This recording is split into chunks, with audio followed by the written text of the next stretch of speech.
কাঠবাদাম অলমন্ড একটি অত্যন্ত পুষ্টিকর সুপারফুড যা প্রোটিন, ফাইবার, স্বাস্থ্যকর fat, vitamin E, magnesium, calcium এবং অ্যান্টিঅক্সিডেন্টে ভরপুর। এটি শরীরের কোলেস্টেরল কমাতে, হজমশক্তি বাড়াতে, হাড় শক্তিশালী করতে এবং ত্বক ও চুলের স্বাস্থ্যের উন্নতিতে সাহায্য করে। কাঠবাদাম সরাসরি খাওয়া যায় বা বিভিন্ন খাবারে যোগ করা যেতে পারে, তবে এটি প্রায়শই খালি পেটে বা সকালে ভেজানো অবস্থায় খাওয়া ভালো। কাঠবাদামের উপকারিতা ১. হৃৎপিণ্ডের স্বাস্থ্য।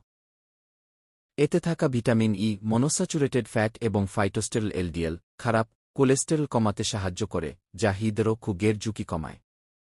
২. হজম ও কোষ্ঠকাঠিন্য।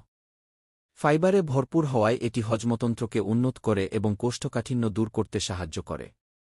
৩. হাড়ের স্বাস্থ্য। ক্যালসিয়াম, ম্যাগনেসিয়াম এবং ফসফরাসের মতো খনিজ উপাদান হাড়কে শক্তিশালী করতে গুরুত্বপূর্ণ ভূমিকা পালন করে। ৪. শক্তি বৃদ্ধি। প্রোটিন, ফাইবার এবং স্বাস্থ্যকর ফ্যাট শরীরকে প্রয়োজনীয় শক্তি সরবরাহ করে। ৫. ত্বক ও চুলের স্বাস্থ্য। ভিটামিন ই এবং অ্যান্টিঅক্সিডেন্ট ত্বক ও চুলের যত্নে সহায়তা করে। ৬. ক্যান্সার প্রতিরোধ। ভিটামিন ই এবং ফ্ল্যাভোনয়েড স্তন ক্যান্সার নিয়ন্ত্রণে সাহায্য করতে পারে। ব্যবহার ও উপকারিতা। স্ন্যাক্স হিসেবে কাঠবাদাম একটি চমৎকার স্ন্যাক্স হিসেবে খাওয়া যায়। খালি পেটে প্রতিদিন সকালে কিছু ভেজানো কাঠবাদাম খেলে শরীরে শক্তি বৃদ্ধি পায় এবং হজমশক্তি উন্নত হয়। সুপারফুড। এর উচ্চ পুষ্টিগুণ এটিকে একটি সুপারফুডে পরিণত করেছে, যা শরীরকে সুস্থ ও সতেজ রাখতে সাহায্য করে।